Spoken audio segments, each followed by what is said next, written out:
अस्सलाम everyone, welcome back to Green Tech Solar Pakistan. Fawad, high voltage systems की बहुत ज़्यादा डिमांड आ रही है। हाई वोल्टेज सिस्टम में बेस्ट ऑप्शन इस टाइम पे अवेलेबल क्या है पाकिस्तान में? वो बहुत बड़ा सिस्टम नहीं चाहिए, रीजनेबल सिस्टम चाहिए जिसमें तकरीबन 2 से 3 एसीज़ हमारे डेली के चल रहे हों। एग्ज़ाम्पल के साथ बताइएगा, कोई हमारी अपनी इंस्टॉलेशन हो, उसको दिखाइएगा कि वो किस तरह काम कर रही है, उसने पिछले कुछ दिनों में कितने यूनिट्स बनाए हैं और क्या एडवांटेजेस थे इस सिस्टम के। देखिए, करंटली अगर आप 2026 में हाइब्रिड सिस्टम को अडॉप्ट करते हैं तो इट्स बेटर कि आप हाई वोल्टेज सिस्टम्स की तरफ जाएं as compare to low voltage systems. उसके बहुत सारे बेनिफिट्स हैं, हमने पिछले वीडियो में भी डिस्कस करे थे। आप उसको दोबारा रेफ़र कर सकते हैं। अब थोड़ी-सी कॉस्ट में फ़र्क ऑफ कोर्स आता है initially, but in the long run अगर आपका बजट आपको अलाउ करता है तो it's better to go with high high voltage at this point in time. Low voltage अभी भी कॉस्ट इफ़ेक्टिव ज़्यादा है और उसमें आप ज़्यादा बैटरी स्टोरेज ले लेते हैं, और टोटल आपके बजट में ज़्यादा एनर्जी स्टोरेज आपको मिल जाती है as compare to high voltage. तो ये डिफरेंसेस तो मौजूद हैं। करंटली जो आपको सिस्टम दिख रहा है ये फॉक्स का सिस्टम है, फॉक्स ईएसएस।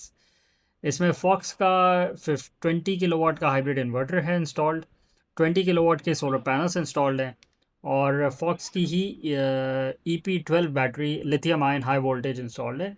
EP12 की जो रेटिंग है वो रफली 11 point something kilowatts, 11.7 kilowatt hours की यस, बैटरी एनर्जी स्टोरेज है। यस। अ, तो इस प्रेमिसेस पे कराची की लोकेशन है, डीएचए की, और इस पे आपको हमने एलिवेट स्ट्रक्चर पे सोलर सिस्टम इंस्टॉल्ड है। करंटली आपको स्टैटिस्टिक्स दिख रहे हैं। 19th का डेट हम छोड़ देते हैं, हम कल पे चले जाते हैं, 18th ऑफ जुलाई 2026। ये आपको अपनी स्क्रीन पे भी दिख रहा होगा। करंटली अभी अगर इस टाइम पे बात करें, दोपहर के 2:15 बज रहे हैं और 3.25 किलोवाट सोलर का घर का प्रेमिसेस का लोड है और 3.25 किलोवाट ही सोलर से बन रहा है। और ये नेट मीटरिंग नहीं है सिस्टम में इनेबल्ड, और बैटरीज आपको दिख रही हैं 100% चार्ज हैं, फुली चार्ज हैं। अच्छा, कल की अगर आप स्टैट्स पे चले जाएं तो कंज्यूमर की प्रेफरेंस ये है कि इस बैटरी को इन्होंने जो है वो 35% पे इस बैटरी को सेव करके रखते हैं in case of power failure, ताकि अगर लोड शेडिंग हो जाए या कोई और ब्रेक डाउन हो जाए तो बैटरी में इतना जूस हो कि 1 घंटा 2 घंटे का इनको पावर बैकअप मिल जाए, जिसमें इनके पास एक डीजल जेनसेट भी बहुत बड़ा मौजूद है, जिसको ये फिर ऑन कर लेंगे बाद में। तो प्रेफरेंस ये है कि 35% पे बैटरी में एनर्जी कुछ ना कुछ मौजूद रहे। अच्छा, दूसरा अगर आपको दिख रहा है तो ये बैटरी अब आप देख सकते हैं शाम को डिस्चार्ज होना शुरू हो जाती है। शाम के 5:15 बजे आपको दिख रहा है।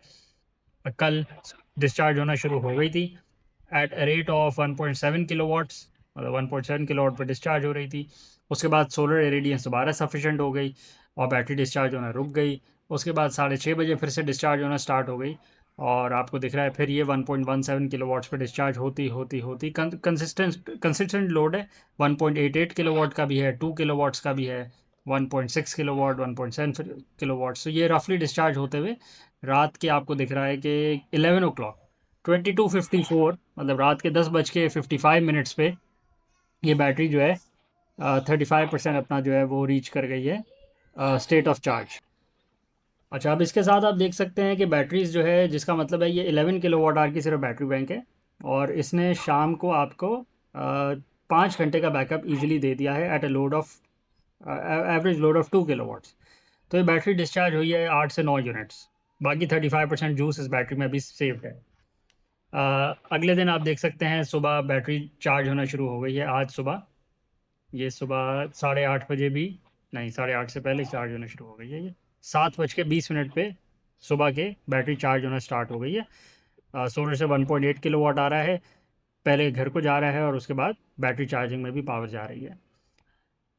उसके अलावा अगर आप स्टैट्स पे आ जाएँ, तो एनालिसिस पे आ जाएँ अगर आप, और कल का डेटा अगर आप देखें तो पूरे दिन के अंदर इन कंज्यूमर ने 13.9 यूनिट्स जो है वो ग्रिड से ख़रीदे हैं, परचेज़ किए हैं। इसमें नाइट का लोड है, जो जब सोलर पावर नहीं थी, और बैटरीज़ भी 35% सेव कर रहे थे। और उसके अलावा टोटल सोलर ने जो दिन में प्रोड्यूस करे हैं वो 33.3 यूनिट्स प्रोड्यूस करे हैं। बैटरी डिस्चार्ज हुई है 7.8 किलोवाट आवर्स, और ये भी आपको इक्विवेलेंट दिख रहा है। टोटल 46 यूनिट्स की कंजम्पशन हुई है कल के दिन पूरे घर के अंदर, जिसमें से 33 यूनिट सोलर पावर से आ गए हैं और बाकी 14 यूनिट्स जो हैं वो ग्रिड से आए हैं। इसी तरह अगर आप उससे पिछले दिन भी चले जाएँ तो सिमिलर पैटर्न आपको दिख रहा है। 16 यूनिट्स ग्रिड से आए हैं, 33 यूनिट सोलर ने प्रोड्यूस करे हैं, 8 साढ़े 8 यूनिट बैटरी से डिस्चार्ज हुए हैं और टोटल कंजम्पशन जो थी वो 48-49 यूनिट्स की थी। अब इस प्रेमिसेस पे आपको दिख रहा है कि टोटल जो इंपोर्ट है, अगर आप उससे पीछे चले जाएँ तो 12 यूनिट्स की है, फिर 12 यूनिट्स की है, फिर 14 यूनिट्स की है, फिर 11 यूनिट्स की है।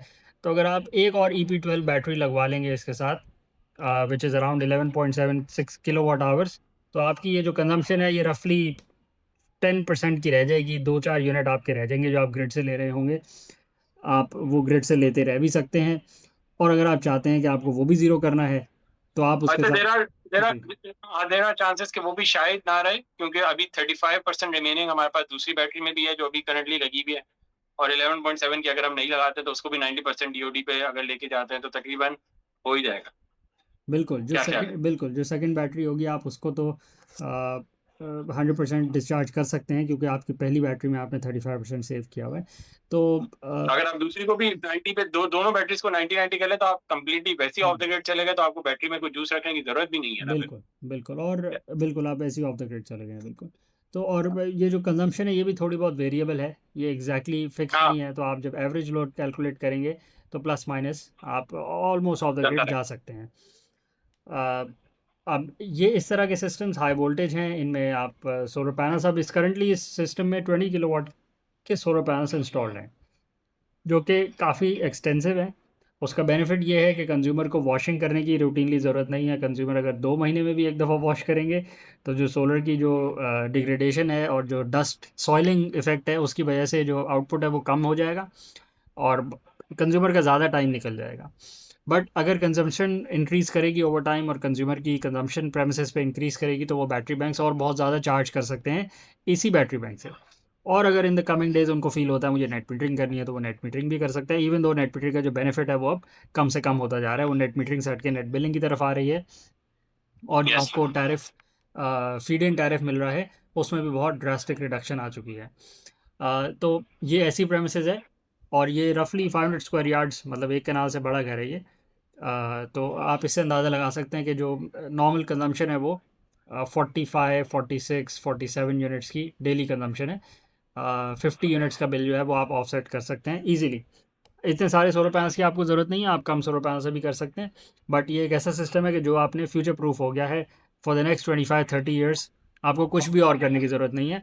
अगर आपकी कंजम्पशन इंक्रीज़ होती है due to increment in occupancy, तो आपको सिर्फ और सिर्फ बैटरी बैंक 1, 2, 3, 4 और बढ़ाने होंगे, and that's it, you done for life.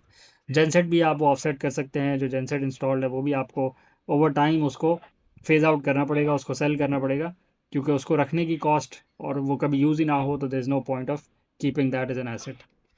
और अगर अगर स्पेसिफिकली ब्रांड की बात करें, फॉक्स की बात करें, तो इसके क्या एडवांटेजेस हैं हाई वोल्टेज में?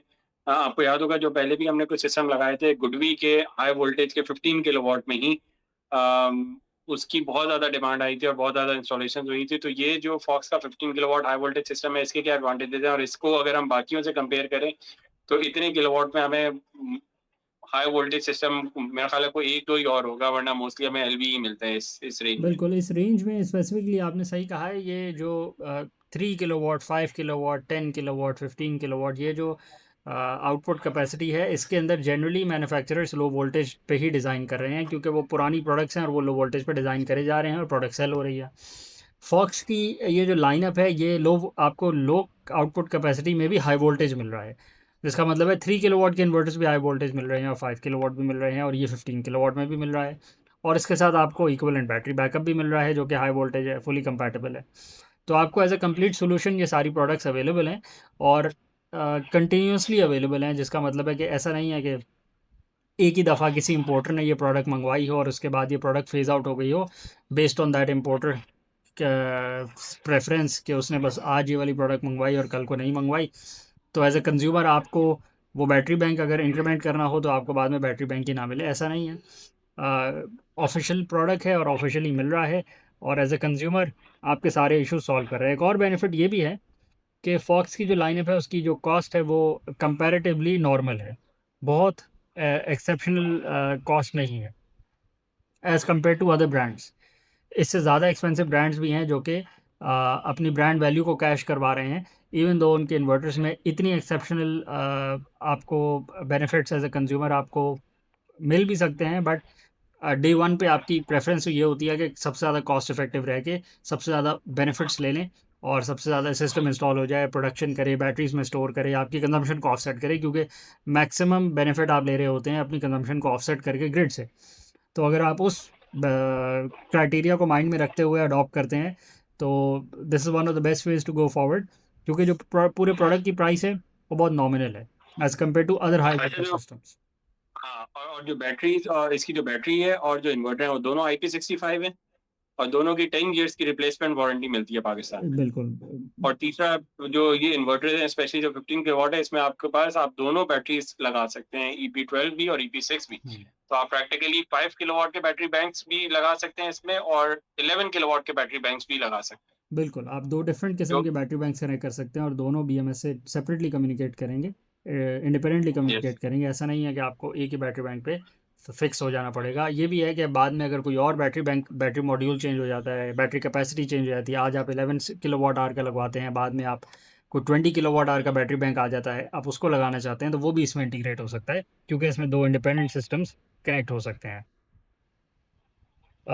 तो ये बहुत सारे बेनिफिट्स में से कुछ बेनिफिट्स ये हैं।